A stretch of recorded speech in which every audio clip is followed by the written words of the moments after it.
Praise the Lord. खुदावंद यीशु के अज़ीम जलाली और बाबरकत नाम में आप सबकी सलामती हो। मैं एवेंजलिस्ट रूथ सुदागर और मेरा टॉपिक है हमारे दिल कैसे हैं। हमारे हमारे दिल सख्त दिल हैं या हमारे नरम दिल हैं।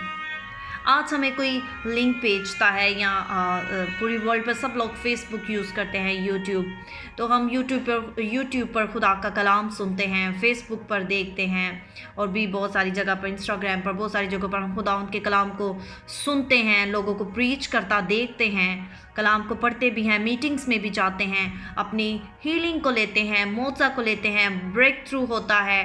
खुदावंद अपने हादमाओं के वसीला से हमसे कलाम भी करता है कि भाई खुदावंद आपसे बोल रहा है, बहन खुदावंद आपसे बात कर रही है, आपके लिए खुदावंद का ये पैगाम है।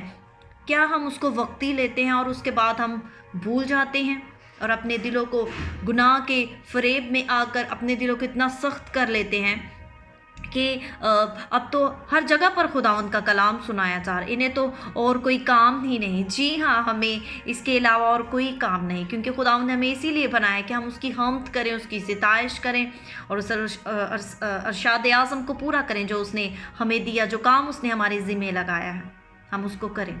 और जब हम इब्रानियों उसका 3 बाब और उसकी 15वीं आयत को पढ़ते हैं तो लिखा है, चुनाचे कहा जाता है कि अगर आज तुम उसकी आवाज़ सुनो तो अपने दिलों को सख्त ना करो। हर जगह पर हम खुदावंद के कलाम को सुनते हैं, हाथों को प्रीच करता देखते हैं, अपनी हीलिंग को भी ले लेते हैं, जैसे मैंने स्टार्टिंग में कहा।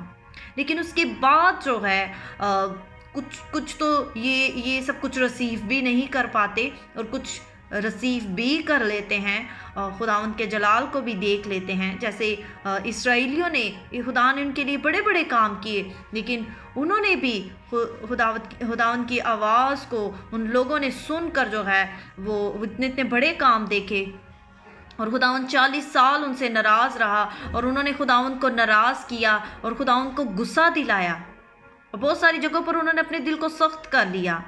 और फिर उन्होंने जब रिपेंट किया तो खुदावंद जो है वो उनकी तरफ मतवज्जो हुए, खुदावंद ने उन्हें कहीं नहीं छोड़ा, लेकिन खुदावंद ने उनसे नाराज़ रहा, उनको गुस्सा दिलाया।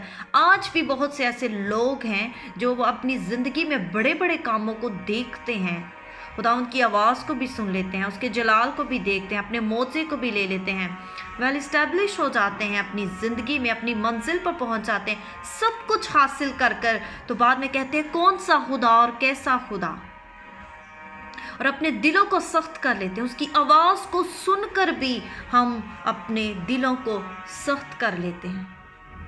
मैं जब अक्सर जो है मैं खुदा उनसे ये कहती हूँ, और बल्कि हर रोज़ ही कहती हूँ, दुआ में जब ठहरती हूँ कहती हूँ, खुदा मुझे उन अनमोल लोगों में शामिल कर जो तेरी आवाज़ को सुनते हैं। मैं देखने वाले नहीं, सुनने वाली भी बन। और जब हम दुआ करते हैं कि खुदा तो हमें सुनने वाले कान दे, हमें देखने वाली आंखें दे, तो उसके बावजूद भी हम जब इतनी बड़ी बरकतें अपनी ज़िंदगी में ले लेते हैं, सुन लेते हैं खुदावंद की आवाज़ को, उसके खादम के वसीला से, जो हमारे लिए प्रोफेटिक वर्ड होते हैं, नबूवती कलाम होता है, उसके बावजूद भी हम अपने दिलों को जो है वो सख्त कर लेते हैं।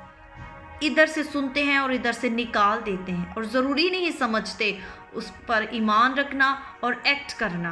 हम तनकीद करना शुरू कर देते हैं, लोग बहन भाइयों पर तनकीद करना शुरू कर देते हैं। अब तो सब ने कलाम सुनाना शुरू कर दिया है। कलाम में लिखा है कि इसके बाद मैं हर फर्द बशर पर अपने रूह को उंडेलूंगा, तुम्हारे बेटे बेटियां नबूवत करेंगे कलाम से मामूर होकर, क्योंकि खुदा ने अपने हर नाम से ज़्यादा अपने कलाम को अज़मत दी है। और अब यही वक्त है कि हम अपने दिलों को नरम करें, क्योंकि खुदा का कलाम हथौड़े की मानित है जो पत्थर दिलों को चकनाचूर कर देता है। बहुत से ऐसे लोग भी हैं जिनके दिल को खुदा सख्त भी कर देता है कि वो तौबा भी ना कर सकें, क्योंकि वो बार बार उसकी आवाज़ को सुनकर इग्नोर करते हैं। और आप जानते हैं कि खुदा को इग्नोर करना कितना बड़ा गुनाह है। हम खुदा को इग्नोर नहीं कर सकते, क्योंकि वो हमारा खालिक और मालिक है, वो हमारा छुड़ाने और बचाने वाला खुदा है। हमारी ज़िंदगी की डोर उसके हाथों में है, वो किसी भी वक्त जो है इंसानों को रोक सकता है। हम कैसे अपने दिलों को सख्त कर सकते हैं उसकी आवाज़ को लेकर, उसके कलाम को लेकर। ये उसी की दी हुई ज़िंदगी है कि आज हम इस ज़मीन पर चल फिर रहे हैं। तो प्लीज़ आप कहीं पर भी खुदावंद आपसे अपने हाथों के वसीला से बात करें, अपने कलाम के वसीला से। जब आप कलाम पढ़ रहे होते पूछें खुदावंद से, खुदावंद तूने इस वर्स के वसीला से, इस चैप्टर से तूने मुझसे क्या बात की है। खुदावंद से पूछें। जब कोई कलाम पास्टर आपके लिए दुआ करता है, खुदावंद की आत्मा कोई आपके लिए दुआ करती है, उस वक्त भी खुदावंद आपसे बात करता है। ड्रीम में, विजन में खुदावंद आपसे बात करता है, तो उसको इग्नोर मत करें, अपने दिलों को सख्त ना करें, उसकी आवाज़ को सुने और अपने दिलों को सख्त ना करें। जैसे इस्राएलियों ने जब वो मुल्क मिस्र से निकले तो उन्होंने खुदावंद को गुस्सा दिलाया और उन्होंने जो है वो खुदावंद की आवाज़ को सुनकर अपने दिलों को जो है वो गुमराह हो गए। तो आज जो है हमें अपने दिलों को नरम करने की ज़रूरत है। खुदावंद इस कलाम के वसीला से आपको और मुझे बरकत दे। God bless you all.